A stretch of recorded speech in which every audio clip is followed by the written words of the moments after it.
अगर समास को देखा जाए और 2025 के अनुसार बता रहे हैं, ठीक है ना।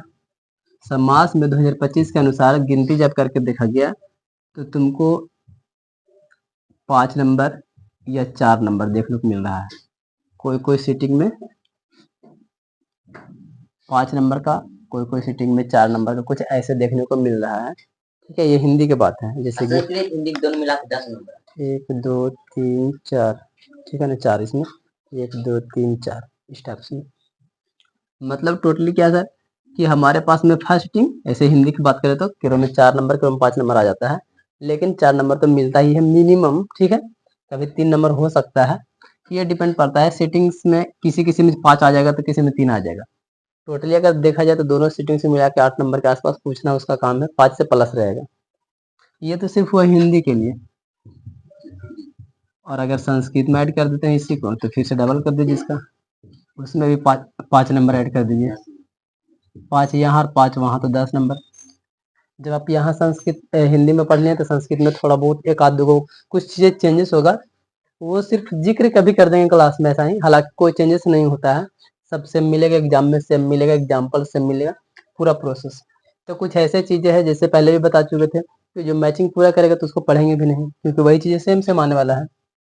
बस वहाँ पर एक चीज़ें कुछ चीज़ें चेंजेस होगा, वो होगा इसका भेद। 6 भेद यहाँ लिखा हुआ है, संस्कृत में हो सकता है कि 4 भेद बोले और 2 को निकालता है दूसरा में से, ठीक है ना, ऐसा कुछ रहेगा संस्कृत में। तो हम लोग संस्कृत में जब आएंगे तो थोड़ा बहुत उसमें डिस्कस कर लेंगे, अन्यथा सारा का सारा मैटर ऐसा ही आएगा। ठीक है। तो हम लोग को दिमाग में फिट कर लेना है कि एग्जाम में हमको 10 नंबर के आने वाला है, ठीक है ना। टोटली 5 हिंदी में और 5 संस्कृत में, किससे, समास से। और जब 10 नंबर ये ला करके देगा तो हम इसको हल्के में तो नहीं लेंगे, सीरियस लेंगे, सीरियस समझेंगे। ठीक है, ध्यान से समझना। समास क्या है, इसके साथ में एक चीज और भी याद रखोगे तो ज्यादा अच्छा रहेगा, संधि। क्योंकि कभी कभी एग्जाम में क्या करता है, यहाँ तो हम ऑब्जेक्टिव सिर्फ बताए हैं, कभी कभी सब्जेक्टिव में पूछ देता है 5 नंबर के संधि और समास में अंतर, तो 2.5 नंबर इसको 2.5 नंबर उसको समझ लो, ठीक है ना। तो 10 नंबर पार ही हो जाता है। तो ये हाई स्कूल में ज्यादातर डिफिनेशन आएगा, अंतर आएगा। बड़ा एग्जाम में बहुत कम देखने को मिलता है कोई भी व्याकरण का डिफिनेशन, उसमें डिफिनेशन इस तरीके से आता ही नहीं है। लेटर्स वगैरह है वो अलग चीज है, लेकिन इस तरीके से ये सब जितना भी पढ़े वो सब चीजें डिफिनेशन नहीं आता है, पहले आया करता था। चलिए इसको समझ लेते हैं। समास क्या होता है सर, समास जिसमें 2 या 2 से अधिक पदों का मेल हो, ठीक है। और जब मेल होगा तो विकार उत्पन्न करेगा, ठीक है ना। और जो विकार उत्पन्न करेगा वही विकार को हम लोग समास बोलते हैं। यहाँ पर समझना ध्यान से, बहुत सारा लेकिन इसको रट रट के पूरा याद कर लिया है। अगर उसको मतलब बोलते हैं समझाओ तो नहीं समझा पाता है। आखिर समास क्यों बनाया गया है, इसका कुछ ना कुछ तो लाभ होगा, जो कि हम लिखे नहीं बस बोल दे रहे हैं, ठीक है ना।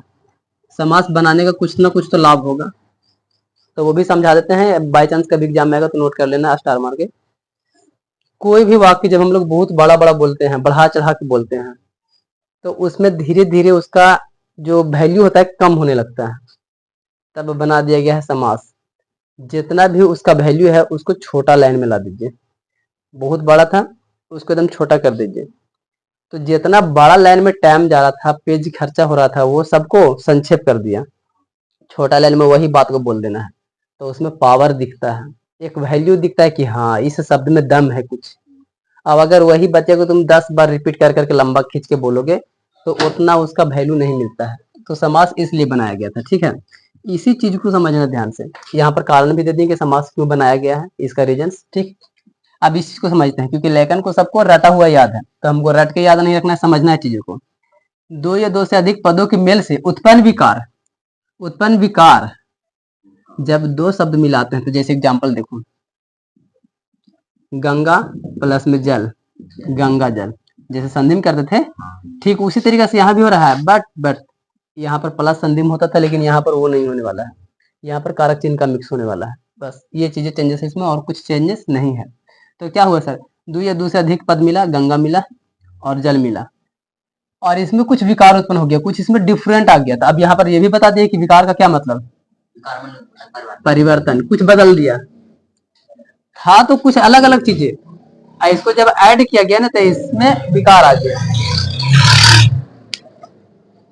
कुछ चीजें का चेंजेस आ गया, और जब कुछ चीजें चेंज हुआ सर तो उसका मतलब दूसरा निकल जाएगा, ठीक है ना। तो यहाँ पर चीजें हैं, और यहाँ पर ये भी लिख दिया है कि समास का मतलब क्या होता है, संक्षेप होता है। जैसे कि अभी तुरंत बताया था समझा करके कि समास बनाया गया है कोई भी चीजों को, लॉन्ग चीज को छोटा करने के लिए। कोई भी बड़ा चीज है, जैसे सपोज दैट एग्जांपल ही ले लिया जाए, जैसे एक आध एग्जांपल लेते हैं, सिम से हो गया एक आध, जानबूझ के नहीं लिखे इस चीज को, ये काम का ये सब उतना खास नहीं है लेकिन बता दे रहे हैं।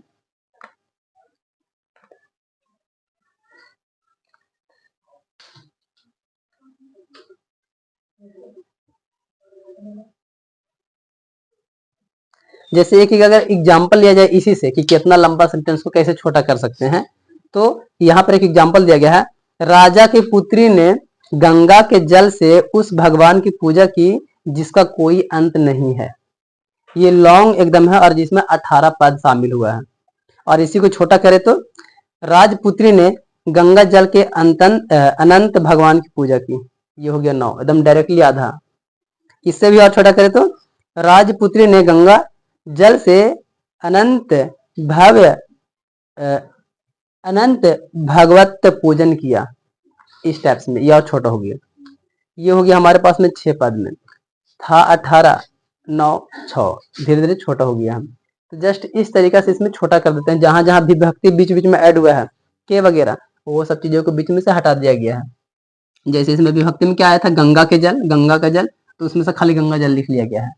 इसमें 1 2 3 को था, यहाँ पर अकेले 1 हो गया है। जस्ट ये चीजों को ध्यान रखना है, ठीक है। इसलिए हम यहाँ पर सारा एकदम डीपली बता रहे हैं, क्योंकि हम पहले भी इस तरीके से इतना डीप में हम खुद नहीं पढ़ाए हैं बच्चों को। हमको खुद याद है कि हम इतना डीप में नहीं पढ़ाए, क्योंकि जो छोटा मोटा किताब है छोटा मोटा ही बताएगा ना। जब स्टडी किए बड़ा बड़ा किताब पढ़ने के बाद कुछ डीपली चीजें मिलता है, तो ये चीजें है तुम लोग को पहली बार मिल रहा है, पहली बार में एकदम छक्का, सब चीजें एकदम परफेक्ट मिल रहा है। उन लोग को इतना चीजें नहीं मिला था, बस डायरेक्टली आंसर भेद, ठीक है। आगे बढ़े, यहाँ से समझ में आ रहा है सर समास क्या चीजें है, समास क्या करता है, क्या कहना चाहता है, ठीक है। यहाँ से हमारा ऑब्जेक्टिव बहुत सारा बन गया है। समास का क्या अर्थ होता है, संक्षेप में होना, विकार का अर्थ परिवर्तन करना। मतलब अगर टोटली पूरा समास के अर्थ ही बोला जाए तो कोई भी लॉन्ग चीज को संक्षेप में करके उसका अर्थ को थोड़ा सा मतलब कि बदलना, हल्का सा अप्रूव करना, थोड़ा उसमें ताकत लाना, ये चीज को समझना है कि लॉन्ग डिस्टेंस जब बोलते हैं कोई चीज को तो बहुत भद्दा हो जाता है, मतलब उतना मजा नहीं आता है। उसी चीज को शॉर्टकट में कुछ ऐसा बोल दो जिसमें अच्छा हो जाए, पावर दिखता है। तो जस्ट यही चीज है समास, ठीक है।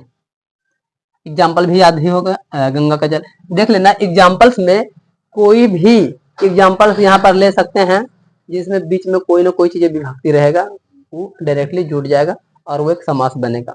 जैसे यहाँ पर गंगा जल ले लिए हैं, इसमें और कुछ ही वनवासी, वन को वन में रहने वाले लोग वनवासी, ठीक है ना। तो बहुत सारा जो कारक चिन्ह है हमारा विभक्ति जो है, उन सभी चीजों को अगर बीच में हटा देते हैं और उसको ऐड करते हैं उसका मतलब, तो मतलब दूसरा हो जाएगा, छोटा शब्द हो जाएगा। लेकिन ओखली दोनों का अलग अलग जो था वो एक जगह आ गया, परिवर्तन हो गया। बस जस्ट यही चीज को समझना है। एग्जाम्पल इसमें और लिया जाए, देखने में तो कुछ भी ले लो, सब तो समास का ही है। वनवासी, ग्रामवासी, गांव में रहने वाला, गांव में आ गया विभक्ति वाला। तो जस्ट इसी तरीके चीजों को समझ लेना है। आगे बढ़ते हैं, समास के भेद। समास कैसे नॉर्मली 6 भेद माना जाता है, ठीक है ना। एग्जाम में मिलेगा 6 तो एकदम नॉर्मल मार देना है हिंदी में, ठीक है। संस्कृत में हम आएंगे तो बताएंगे, संस्कृत में डिफरेंट होता है थोड़ा। पहला अव्ययी भाव, दूसरा तत्पुरुष समास, तीसरा कर्मधारय, चौथा बहुव्रीहि, द्वंद्व और ये द्विगु। हमारे पास में 6 है और सबसे ज्यादा एग्जाम में इसी से आता है। लेकिन 6 में से कोई भी बीच में दे देगा, कहेगा कि कौन सा समास है, बस ज्यादातर यही पूछेगा कि कौन सा समास है, या तो ऐसे पूछेगा कि इस समास में कौन सा कारक चिन्ह लगा हुआ है, कौन सा विभक्ति लगा हुआ है, बस इस 2 तरीका से ज्यादा पूछने वाला नहीं है। एग्जाम्पल से देगा कौन समास है, इसको कौन समास में रखेंगे, या इस समास में कौन सा कारक चिन्ह है, या तो तत्पुरुष समास में कौन सा कारक चिन्ह यूज हुआ है, ऐसे कर करके देगा। ज्यादा कुछ भारी नहीं देगा, बस तुमको ध्यान से ये चीज को समझ लेगा, काम हो जाएगा। पहला है हमारे पास में अव्ययी भाव, तोड़ दो इसको, अव्यय जिसमें अव्यय रहे, बस बात खत्म। ठीक है, अव्ययी भाव समास वहां होता है जहां प्रथम पद अव्यय हो। हम इतना मनी लाइन लिखे और हम संक्षेप में क्या बोल रहे हैं सर, जस्ट अव्यय याद रखो, काम खत्म। ये हो गया हमारा समास। ठीक है ना, इतना सारा लाइन ही नहीं याद रखेंगे, इसलिए हम हमेशा अंडरलाइन करते हैं। और जब अंडरलाइन करते हैं ना, उसी को तुम संक्षेप समझ लो, वो समास समझ लो कि वही पॉइंट को सिर्फ याद रख लेना है जो छोटा सा हो गया, जिसमें अव्यय हो। बस पॉइंट ये है सर, और पूरा समासिक पद क्रिया विशेषण हो। ठीक है ना, पूरा समासिक पद क्रिया विशेषण। इसमें शायद एक आध लाइन कहीं पे छोड़े हैं क्या, ये चीजें, क्योंकि अभी अचानक से यहाँ पर आया ना समासिक पद तो याद आ गया। नया पद को हम लोग समासिक पद कहते हैं। ठीक है ना, ये चीज को याद रखिएगा। समास में जैसे यहाँ पर ना गंगा का जल, गंगा जल, ये हो गया मेरा समासिक। ठीक है ना, हाँ समासिक। जो नयका बन के आएगा, जैसे कि संधि करते थे तो विच्छेद को संधि करते थे तो संधि होता था, और इसमें जब समास बन जाता है ना तो समासिक होता है। उसमें संधि होता था, इसमें समासिक हो जाएगा। समास ऐड करिए समासिक, उसमें विच्छेद को ऐड करिए संधि, जस्ट इस तरीके से। जस्ट ये लाइन छूट गया था बीच में, यहाँ से याद आ गया। आगे बढ़े। समासिक पद क्रिया विशेषण हो, जैसे में सर प्रतिदिन हम लोग जानते हैं अव्यय है सर, एकाएक, यथासंभव, इसी से रिलेटेड और जितना भी तुम एग्जाम्पल्स अपने मन से बना सकते हो। जैसे कि यहाँ पर हम एगो लिखे चले हैं, प्रतिदिन, वह प्रतिदिन जाता है, वह प्रतिदिन आता है, लड़की प्रतिदिन खाती है, मोहन प्रतिदिन सोता है। प्रतिदिन पर कोई असर नहीं पड़ा, मतलब ये अव्यय है, तो अव्यय के साथ में रहेगा सर, तब उसको बोलेंगे अव्ययी भाव, क्योंकि उसमें अव्यय दिखना चाहिए। चाहे तो तुम्हारे पास में ये मिल जाए एग्जाम्पल में कि प्रतिदिन कौन सा समास है, अव्यय भाव, अव्ययी भाव समास, या तो फिर ऐसे पूरा वाक्य मिल सकता है कि वह प्रतिदिन जाता है, इसमें कौन सा समास है, इसमें कौन सा समास है, ऐसे पूछेगा ये कौन सा समास का उदाहरण है, इसमें कौन सा समास है, इसे प्रतिदिन, या इसमें कौन सा अव्यय है प्रतिदिन, कैसे करके भी एग्जाम में पूछ सकता है। ये उसका डिपेंड है क्या पूछता है उसको, लेकिन कॉन्सेप्ट समझ लेना है कि सर कि हमको अव्यय पहचानने का कोशिश। ठीक है, आगे हमारा है तत्पुरुष समास। ये क्या होता है तत्पुरुष, जिस समास पद में बाद वाला पद प्रधान हो उसे तत्पुरुष समास कहा जाता है। बाद वाला पद का ज्यादा ही महत्व दिया जाएगा। ठीक है ना, और इसमें प्रथम पद की कारकीय विभक्ति का लोप हो जाता है। क्या मतलब सर, प्रथम पद की कारकीय, अभी जस्ट बार बार बता रहे हैं कि कारक विभक्ति दोस्त, इसमें बार बार यूज होगा कारक विभक्ति का। ठीक है, तो कारक विभक्ति का क्या बोला है, लोप, लोप माने छुप जाना होता है, तो छुप जाएगा। जैसे गंगा जल, तो गंगा का जल, तो का छुपा हुआ है बीच में हमारे पास में, गंगा का जल, पहला वाला छुपा हुआ है और लास्ट वाला प्रधान दिख रहा है जल। गंगा का जल, का छुपा हुआ है, पहला वाला छुपल रहेगा और लास्ट वाला का भी वैल्यू रहेगा, मतलब उसका वैल्यू है महत्व। अगर वो नहीं रहता गंगा का, तो मतलब क्या, खाली गंगा का क्या, गंगा का, इस तरीके से नहीं समझ में आता, लेकिन लास्ट में जल रहा तो समझ में आ रहा है। तो यहाँ पर पहला छुपल रहेगा, लास्ट का वैल्यू भी रहेगा, बस यही चीज को समझ लेना है। वनवासी, वन में वास करने वाले, ग्रामवासी, गांव में रहने वाले, या गांव में वास करने वाले, जो भी आप बोल सकते हैं। ठीक है, इस चीजों को समझ लेना है। पहला चीज में यही चीज ध्यान दे देना कि प्रथम पद का कारकीय विभक्ति लोप नहीं दिखाई देगा, तो समझ लेना। या ऐसे तुम तोड़ करके जब देखोगे ऐसे संधि विच्छेद टाइप में ऐसे करके, तब समझ में आएगा करे इसमें तो ये चीजें छुपा हुआ था, मतलब कि ये हमारा हो जाएगा तत्पुरुष में। इसमें प्रथम पद का कारकीय विभक्ति का लोप होने का क्या मतलब है, इसका जितना भी पद रहेगा सारा का सारा प्रथम पद, पहला वाला जब उसको विच्छेद करते हैं, विग्रह करते हैं, तोड़ते हैं, उसका पहला वाला में हमेशा कारक चिन्ह गायब रहेगा। ये सब चीजें, ये वाला इस सभ्य का एग्जाम्पल एक को दिया गया है, इन सब में से सभ्य में गायब है। सभ्य में गायब है मतलब कि सभ्य में तत्पुरुष समास का यही कॉन्सेप्ट बताया गया था कि लोप हो जाता है और लास्ट वाला पद जो रहता है वो ज्यादा प्रधान होता है, ज्यादा वैल्यू वाला होता है, लेकिन बीचवा वाला जो रहता है वो गायब भी हो जाता है। ये चीजें था। अब इस चीज को हम लोग को थोड़ा और डीपली में समझना पड़ेगा, क्योंकि एग्जाम में ज्यादातर क्वेश्चन तुमको इसी चीज से देखा जाएगा, तत्पुरुष समास से। तत्पुरुष समास, तत्पुरुष समास से ज्यादा क्वेश्चन देखने को मिल रहा है। इसका 6 भेद होता है, ये भी याद रख लेना है। हालांकि भेद तो नहीं कहेंगे, लेकिन कारक चिन्ह की वजह से भेद कहना पड़ रहा है। ठीक है, तत्पुरुष समास के कर्म से लेकर के अधिकरण कारक तक इसके 6 भेद होते हैं, जिन्हें द्वितीय, तृतीय, चतुर्थी, पंचमी, छठी, सप्तमी तत्पुरुष कहने का रिवाज चलते आ रहा है पहले से। ये हम लोग भी कह सकते हैं, ठीक है। सब बुक्स में अलग अलग दिया गया है, किसी किसी बुक्स में एकदम शॉर्टकट्स में दे दिया गया है, किसी में ये पूरा ये प्रोसेस को भी पूरा समझाया गया है, किसी में ये और ये दे करके एग्जाम्पल दिया गया है दूसरा दूसरा। खैर जो भी रहे, हम लोग उसको मिक्स करके एकदम समझ के पढ़ेंगे एक्यूरेटली, ताकि सबका सब जवाब सही मिले। एग्जाम में से पूछेगा आदमखोर में कौन तत्पुरुष समास है, ऐसे करके क्वेश्चन पूछ रहा है। अब चूंकि हम लोग को पहले ही से पता है सर कि कारक चिन्ह हम लोग को जो 7-8 है वो सारा हम लोग को याद है, इसमें पहला वाला छोड़ करके सिर्फ, मतलब कि ये वाला प्रथमा विभक्ति छोड़ करके बाकी सब भी याद रख लेना है। सब तत्पुरुष समास का भेद है, प्रथमा विभक्ति छोड़ करके, मतलब द्वितीय तृतीय चतुर्थी पंचमी छठी सप्तमी तक के पूरा सब इसी में आ जाता है। अब इसके लिए हमको थोड़ा सा कॉमन सेंस लगाना पड़ेगा। इसको जब हम संधि विच्छेद करेंगे तो हम क्या तोड़ सकते हैं, और जो उसमें छुपा हुआ हमारा है पद, मतलब ये वाला जो कारक चिन्ह उसमें छुपा हुआ है, उसी के अनुसार इसका नाम ऑटोमेटिक आ जाएगा। बस ये कॉन्सेप्ट को ही समझना है। आदमखोर, आदमखोर का मतलब होता है आदमी को खाने वाला। जब मतलब हमको निकला ना सर आदमी को खाने वाला, तो इसमें को आ गया, तो को के हिसाब से हम समझेंगे कि कौन सा तत्पुरुष समास है।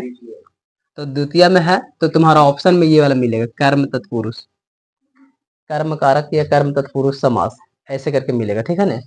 तो इसी की वजह से हमको इसको थोड़ा सा बीच में लाना पड़ गया पढ़ाने के लिए, क्या है कि ये इम्पोर्टेंट हमें लग रहा था, और ये हमको लग भी रहा था, लेकिन बीच में कहीं गड़बड़ा ना जाए, क्योंकि इसमें से ज्यादातर लेकिन गड़बड़ा जाता है बीच में आकर के, कि इसमें तत्पुरुष समास आ गया सर, जबकि हम लोग जानते हैं कि 6 ये भेद होता है। अब फिर से 6 को दिख गया तो इसे 12 हो जाएगा, फिर बड़ी मनी हो जाएगा, इसलिए बीच में इसको लाए हैं। तो ये पूरा का पूरा विभक्ति पर 6 गो है, पहलका वाला को छोड़ के बाकी सब विभक्ति वाला, इसका भेद मान लो एक तरह से। और अगर नहीं भी भेद मानते हो तब भी जब क्वेश्चन पूछा जाएगा तो उसमें तुमको ये लागल मिलेगा ना, कर्म करण संप्रदान अपदान संबंध अधिकरण, और ये लागल मिलेगा तो तुम इसको संधि विच्छेद करोगे, तोड़ के देखोगे विग्रह करके, तो जैसा ही विग्रह करोगे तो बीच में कोई ना कोई मिलेगा, और ऐसे तुमको ये पकड़ा जाएगा अपने आप। हम ये नहीं भी पढ़ाते तब भी काम चल जाता, लेकिन ये पकड़ आना थोड़ा सा मुश्किल था, अपने दिमाग लगा करके इतना, इसलिए समझा दे रहे थोड़ा सा। ब्राह्मण भोज, ब्राह्मण भोज कराना मतलब ब्राह्मण के लिए भोजन, हाँ इस तरीके से ब्राह्मण के लिए भोजन देना। तो ब्राह्मण के लिए ना ब्राह्मण भोज कर रहे हैं तो ब्राह्मण के लिए कर रहे हैं दोस्त, तो ब्राह्मण के लिए कर रहे हैं, तो के लिए हम लोग को छुपा हुआ था, पहला पद वाला छुपा हुआ था कारक चिन्ह, तो वही दिख गया, तो उसके अनुसार हम लोग जानते हैं कि ये संप्रदान है सर, जो वाला चिन्ह छुपल है, तो उसमें खाली तत्पुरुष ऑप्शन में मिल जाएगा तुमको लगा हुआ, लेकिन तुमको खाली ये पहचानना था संप्रदान तत्पुरुष, उसमें ऑप्शन में देगा कि कौन तत्पुरुष समास है, ऐसे करके देगा। इसके जगह पर मतलब इसके जगह पर एग्जाम्पल्स कुछ भी रहे, उसमें तोड़ने के बाद हमको के लिए आ गया सर, बीच में तोड़ने पर हमको कौन सा ये चिन्ह आ रहा है इतने में से, उसी का नाम ये तुम्हारा ऑप्शन में मिल जाएगा। अभी क्वेश्चंस करवा देते हैं थोड़ा। देश निकाला, तो देश निकाला मतलब देश से निकाल दिया उसको, तो इसमें से आ गया बीच में, तो इस से का मतलब से कौन सा सम जा रहा है, तो आपदान में जा रहा है, आपदान तत्पुरुष समास पूरा हो जाएगा। गंगा जल, तो गंगा का जल, तो गंगा का जल, तो गंगा का जल यहाँ पर देखिए का के की में से कुछ भी आ जाए संबंध हो गया ये। इसमें वनवासी, तो वन में वास करने वाला, वन में रहने वाला, तो मैं आ गया, तो मैं यहाँ पर जस्ट ये हमारे पास इंपॉर्टेंट था, थोड़ा सा बीच में आ गया है, ठीक है। आगे हमारा है कर्मधारय समास, समासिक पदों में यदि विशेषण विशेष से या उपमेय उपमान संबंध बनता हो तब वहां पर होता है कर्मधारय समास। जैसे में सर लाल गाय, अब यहां सिचुएशन को समझिए, कर्मधारय समास क्या बोल रहा है, ये लाइन सिर्फ विशेषण विशेष से, आप बताइए कि विशेषण पढ़े थे ना, तो विशेषण मतलब क्या, विशेषता बताता है, अब विशेष बने क्या, जिसका विशेषता बता रहा है ना, विशेषण किसी न किसी का विशेषता बता रहा है, और विशेष जिसका विशेषता बता रहा है। अब यहाँ पर देखिए लाल गाय, अगर हम इसमें ऐसा कुछ करने का कोशिश कर रहे नहीं है, लाल का गाय नहीं मैच नहीं कर रहा है वो, ठीक है, यहाँ कुछ और मैच कर रहा है, लाल गाय, तो लाल हमारा क्या दिख रहा है सर, रंग जैसा, तो ये एक तरह से विशेषण हो गया, लाल गाय उजला गाय पीला गाय जो भी है वो विशेषण हो गया है। किसका विशेषण, विशेष का, विशेष कौन जेकर बारे में बता रहे हैं, तो गाय। हमको दिमाग लगा कर थोड़ा सा समझना पड़ेगा। हम बार बार सोचेंगे कि हम मेरा जैसा, इसको अगर संधि विच्छेद टाइप में थोड़ा अलग करे, कारक चिन्ह लगा के, तो क्या बनेगा, तो लाल का गाय, लाल में गाय, अरे भाई मतलब नहीं बन रहा है ठीक से। लेकिन अगर लाल रंग का गाय, ये ठीक बन रहा है, लाल रंग की गाय, ये सेटिंग हो रहा है, ठीक है ना, लाल रंग की गाय। तो यहाँ पर लाल रंग जो है हमारे पास में विशेषण है और गाय है मेरा विशेषण। तो ऐसे कॉमन सा दिमाग लगा करके ही जवाब देना है, ठीक है। तो कर्मधार ये हो जाएगा। सेटिंग्स याद रख लेना है, कोई कोई चीजें तुमको बड़ी आसानी से याद रहेगा, जैसे कि अव्ययी भाव में ही मतलब छुपा हुआ है, अव्यय से याद रख लेंगे सर। तत्पुरुष में सर पहला पद लोप रहेगा तो उसका विभक्ति, और इसमें कर्मधार में क्या होता है कि विशेषता बताएगा किसी का, ठीक है ना, उसमें रंग, उजला, काला, जो भी मोटापा वगैरह आ जाए, सब चीजें उसी में आ जाएगा, ठीक है। आगे बहुव्रीहि समास। जब समास में आए पदों में से किसी पद की प्रधानता ना रहे, वरन एक तीसरा विशेष अर्थ प्रधान हो जाए, वहां बहुव्रीहि समास होता है। मतलब क्या, हमारे पास कोई भी चीजें है, उसको जोड़ भी रहे हैं, ऐड भी कर रहे हैं, संक्षेप भी बनाए, सब कुछ किए, लेकिन जो जोड़े अर्थ हो इसमें नहीं निकल रहा है, बल्कि कुछ मतलब दूसरा चला जा रहा है। हम काम कुछ कर रहे हैं, जोड़ कुछ है, जैसे कि यहाँ गंगा का जल, गंगा जल समझ में आ रहा है कि गंगा का जल है, गंगा जल मैच कर रहा है आंसर, इसका थोड़ा थोड़ा शॉर्ट हो गया है, लेकिन एकरा में एकदम आउट ऑफ सिलेबस चला जाएगा, आंसर भी तुमको नहीं मैच करेगा, तब उसको हम बोलेंगे बहुव्रीहि समास। कैसे सर, एग्जांपल में, जैसे लंबोदर, जिसका लंबा उदर हो, लंबोदर, यही समझते हैं ना, जब आएंगे हम लोग एक शब्दों के अनेक शब्द में ना, तो वो सब चीजें इसमें आएगा, ठीक है। लंबोदर तो हम लोग ऐसा ही समझते हैं, जिसका उदर लंबा हो, उदर मैंने कौन सी, पेट, तो जिसका पेट लंबा हो उसको हम लोग बोलते हैं लंबोदर। तो ऐसा कौन आदमी है पेट लंबा है, जस्ट ये चीज याद रखना है। यहाँ कुछ था, यहाँ कुछ और मतलब आ रहा है, मतलब एकदम बदल गया। दशानन, दशानन 10 मुड़ी किसका था, रावण का, तो जस्ट यहाँ पर चेंजेस हो गया है, जिसका 10 आनन हो, 10 मुख हो, तो ये आएगा एक शब्द के बदले अनेक शब्द में, ये चीजें समझाएंगे। शब्द एक रहेगा, लेकिन एक शब्द के बदले में अनेक शब्द, ऐसा कुछ रहेगा, उसका एक ही को है, लेकिन उसमें कितना सारा शब्द छुपा हुआ है और कितना सारा एक ही को मतलब निकला हुआ है। जस्ट ये चैप्टर में आएंगे तो ये चीज समझाएंगे फिर से एक बार। तो दशानन में जिसका 10 गो मुख है भाई रे, दशानन, तो वो होता है रावण, रावण का ही नाम है। त्रिनेत्र, जिसका 3 नेत्र हो, कौन है, शिव जी बोलो, शंकर बोलो, महेश बोलो, जो भी बोलो सब वही है, ठीक है ना। तो यहाँ पर कॉमन सेंस लगा करके समझ लेना है कि कौन है, ठीक है। तो ये चीजें हमारे पास में हो गया है बहुव्रीहि। अब इसमें कॉमन सेंस याद रख लेना, बहुव्रीहि में क्या हो रहा है सर कि बहुत ज्यादा उसका वैल्यू अलग निकल रहा है, जस्ट ऐसे कॉमन सेंस लगा, हाँ, यहाँ पर थोड़ा सा कॉमन सेंस लगा के इसका अर्थ तोड़ने का कोशिश कर सकते हो, जिससे थोड़ा सा ट्रिक्स के माध्यम से याद आ जाए। बस ये चीजें कुछ ना कुछ तो तुमको दिमाग लगाना ही पड़ेगा, क्योंकि सबका जो विच्छेद कर रहे हैं, तोड़ करके अर्थ निकाल रहे हैं, सबका सेटिंग नहीं बन रहा है अच्छा से, क्योंकि सबका शब्दार्थ चेंजेस नहीं है, एक जैसा मैचिंग नहीं कर रहा है, जिससे कि हम इसका मतलब इसी के जैसा निकालें। यहाँ कुछ है, इसका शब्दार्थ होता है तो मतलब कुछ और, डेफिनेशन कुछ और, तो यहाँ पर ट्रिक्स नहीं लग रहा है संधि विच्छेद करके, लेकिन यहाँ पर कुछ तुमको दिमाग में एक आध गो पॉइंट अपना मन से क्रिएट करो, जिसकी वजह से याद रहे। तो जैसे हम यहाँ सोच रहे हैं सर कि बहुत सारा मतलब बहुत उसका मतलब है दूसरा दूसरा निकल जाए, बस ये चीजें। आगे हमारे पास में द्वंद्व समास। ये द्वंद्व क्या होता है, जिसमें दोनों पद प्रधान हो उसे द्वंद्व समास कहा जाता है, ठीक है ना, दोनों पद प्रधान। इसमें एक चीज और, द्वंद्व समास के विग्रह के बाद दोनों पदों के बीच समुच्चय बोधक अव्यय और या होता है। ये चीज को समझिएगा, आपको जो ये आंसर है ना, ये इसी दोनों से याद रहेगा, ट्रिक्स होगी इसका एक तरह से। द्वंद्व समास में ये दोनों चीजों को यूज हो जाएगा, आंसर आ जाएगा, ठीक है ना। जैसे मैं मान लिया जैसे गौरी शंकर, तो गौरी शंकर का अगर हम लोग संधि विच्छेद करेंगे तो क्या, गौरी और शंकर, बस ऐसे करके गौरी और शंकर, दो व्यक्ति का बात हो रहा है। माता पिता, माता और पिता, दादा दादी, दादा और दादी, ऐसा कुछ चीजें जिसमें और या बीच में या आकर के जुटने में एक एकदम परफेक्टली लगे कि हाँ इसका आंसर यही होना चाहिए, तो हम लोग समझ लेंगे सर कि वो द्वंद्व है। द्वंद्व से यहाँ पर ये भी समझ सकते हैं कि दू को, ठीक है ना, कॉमन सेंस लगाइए। द्वंद्व मैंने दुगो, उसमें टूटेगा तो दुगो मतलब निकलेगा, दोनों एक दूसरे के अपोजिट निकलेगा। माता के पिता, भाई बहन, ऐसे टाइप में जैसे होता है ना, एक जस्ट अपोजिट है। गौरी शंकर, गौरी शंकर मतलब उसका एक दूसरा पहलू भी देखने को मिलेगा उसके साथ में जो है साथी, ऐसा कुछ देखने को मिल सकता है।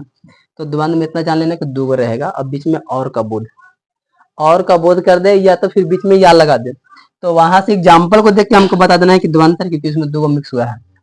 सभी में तो दुगो ही मिक्स हुआ है, लेकिन सब में केवल विशेषता बता रहा है, केवल में कुछ बता रहा है, केवल विभक्ति का बात कर रहा है, लेकिन इरम ऐसा कुछ नहीं है। उन सबको साइड करके फिर इसको पकड़ लेंगे। हालांकि सभ्य तो हमको दुद्दू को ही देखने में लग रहा है, लेकिन सबका अलग अलग मैटर है, इसीलिए हमको थोड़ा सा ये दिमाग में रख सकते हैं। तो यहाँ पर गौरी और शंकर लिख सकते हैं। दिन रात, दिन और रात, ठीक है ना। जस्ट इस तरीके से कुछ चीजें बन जाता है अच्छा खासा। आगे हमारे पास में द्विगु समास जो कि लास्ट है, ठीक है। द्विगु समास, जिस समासिक पद का पहला पद संख्यावाचक, देखो ये अंश इसका ऐसा ही हो गया है, संख्यावाचक। द्विगु में सर संख्या ध्यान दीजिएगा बस, और कुछ मत ध्यान दीजिएगा, संख्या ध्यान दीजिए, आंसर याद हो जाएगा आपका। उसे द्विगु समास कहते हैं जिसका पहला पद हमको संख्या का बोध करा दे। सपोज दैट एग्जांपल, त्रिभुज। अब त्रिभुज का डिफिनेशन क्या होता है? तीन गो भुजा होता है, तीन गो, हाँ, जिसका तीन भुजा तीन कोण जो भी हो जाए, इस तरीके से। तो त्रिभुज का तीन गो भुजा वाला त्रिभुज, तो पहले तीन आया, मतलब जिसमें संख्या हमको दिख रहा है वो हो गया हमारे पास में द्विगु समास, ठीक है। चौमुहानी या चौमुहान या दो मुहान ऐसे करके बोलते हैं हम लोग। तो दो गो मोड़ मिलता है जहाँ पर, जहाँ चार गो रास्ता मिलता है चौमुहान, तीन गो रास्ता मिलेगा तीन मुहान, दो मुहान, जो भी आप लोग बोल सकते हैं, ठीक है ना। यहीं पर ये सारे एग्जाम्पल्स हैं। मतलब ओवरऑल जिसमें संख्या दिखे हमारे पास में वो रहेगा सर द्विगु समास। और द्वंद्व ऐसे भी इसको याद रखें जिसमें भेद दिखे और लगने पर उसमें टूटे दोनों का भेद निकल जाए, अलग अलग द्वंद्व हो जाए, एक दूसरे का अपोजिट आ जाए। यहाँ पर द्वंद्व। बहुव्रीहि में जिसका बहुत सारा मतलब आ सके, उसका कुछ और मतलब आ सके, ऐसे थोड़ा सा ट्रिक्स। कर्मधार में सर, कर्मधार में इसमें थोड़ा सा ध्यान रखना है कि विशेषता बताना चाहिए, किसी न किसी का विशेषता बताना चाहिए, ठीक है ना। तो यहाँ पर कोई कॉमन सेंस नहीं बन रहा है जिसको ट्रिक्स के माध्यम से याद रखे, तो इसको थोड़ा सा अच्छा से याद रखना पड़ेगा। विशेषण और विशेष, विशेषण और विशेष का बात को हम यहाँ पर ध्यान रखेंगे तो काम हो जाएगा। तत्पुरुष समास, इसमें सर प्रथम पद प्रधानता ये लोप हो जाएगा, ठीक है ना। प्रथम पद वाला जो रहेगा विभक्ति वो गायब हो जाएगा, और बाकी लास्ट वाला जो है उसका आंसर रहेगा। मतलब कि सीधा सीधी जिसमें लोप हो गया पहला वही काम का है, ऐसे चाहे तो वैसे कोई से याद रख लीजिए। अव्यय भाव में जिसमें अव्यय रहेगा, अव्यय भाव ये पहचान में आ जाएगा। कुछ चीजें जो पहचान में तुरंत नहीं आएगा, कुछ चीजें पहचान में जल्दी आ जाएगा, ठीक है। खैर सब लोग इतना ही समास पढ़ाते हैं, हम भी इतना ही पढ़ाएं, लेकिन हम इससे थोड़ा ज्यादा पढ़ाएंगे क्योंकि समास अभी और भी है, क्योंकि हम खुद भी नहीं पढ़े इतना सारा, और ना ही हम पिछला वाला लेसन को पढ़ाए थे जो अभी पढ़ाने वाले हैं तुम लोग। फिर भी हम ये इतना तो पढ़ा दिए थे पिछली वाला का, लेकिन इसके अलावा भी हमारे पास में अभी समास बाकी है, ठीक है। ये भाई इसमें एक दो तीन चार, चार है ना। इसके अलावा भी हमारे पास में चार समास और हैं जो कि आउट ऑफ सिलेबस है ये, ठीक है, और एग्जाम में नहीं आता है। लेकिन ऑब्जेक्टिव के ऑप्शन में तुमको ये चारों में से किसी न किसी का नाम सुनने को मिलेगा, देखने को मिलेगा, और कहोगे कि ऐसा हम कभी पढ़े नहीं किए, ठीक है।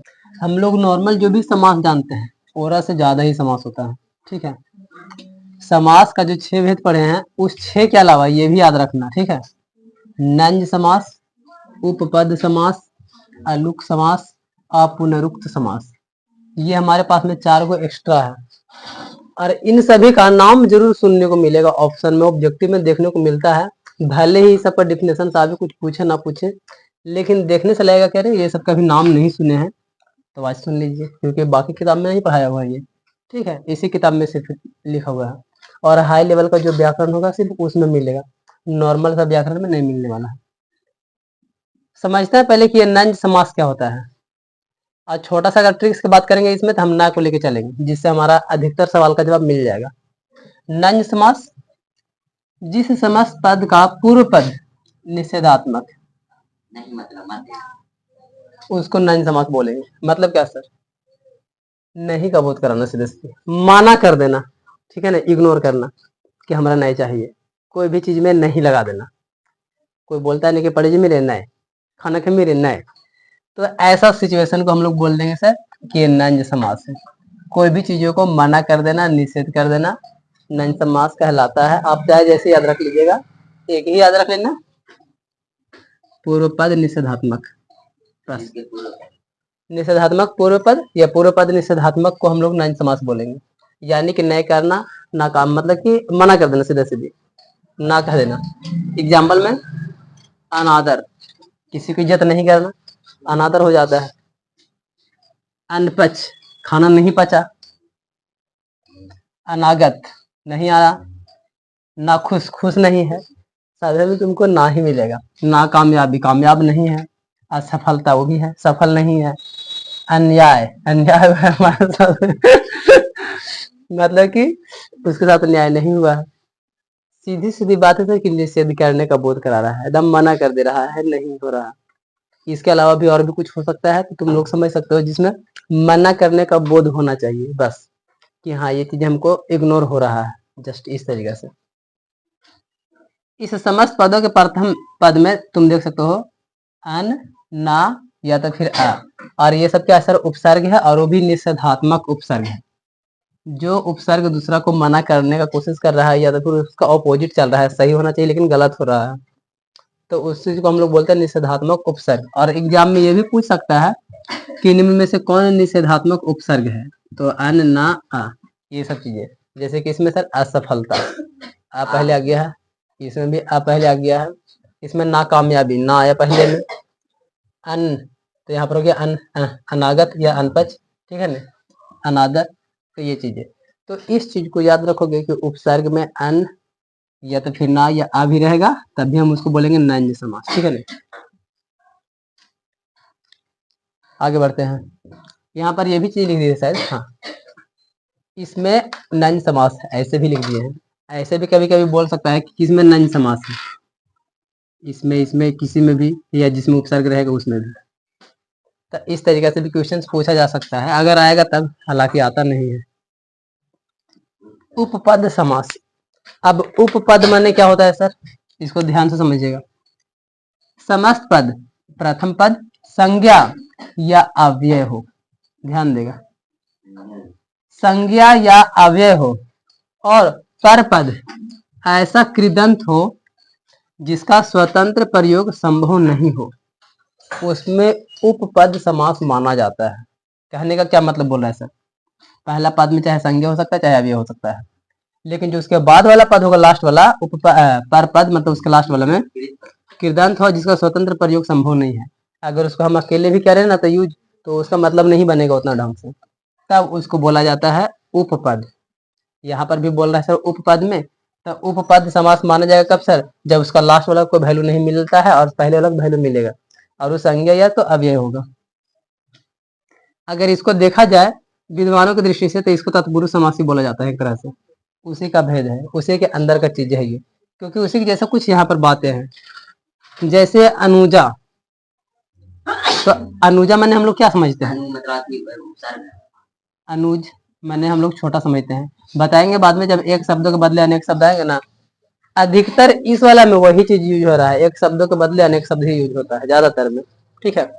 अनुज माने छोटा होता है, अनुजा माने छोटी, लड़की है तो छोटी, छोटी, ठीक है ना।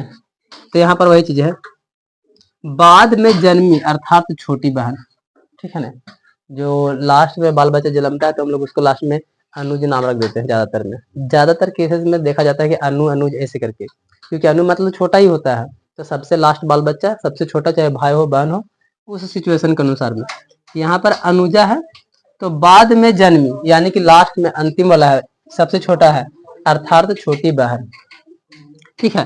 तो इसमें सर पहले में हम लोग को समझ में आ रहा है अनु, लेकिन जा का मतलब नहीं निकल पा रहा है ना ढंग से, पहले का मतलब समझ रहे हैं कि छोटा, लेकिन लास्ट वाला का नहीं, ठीक है।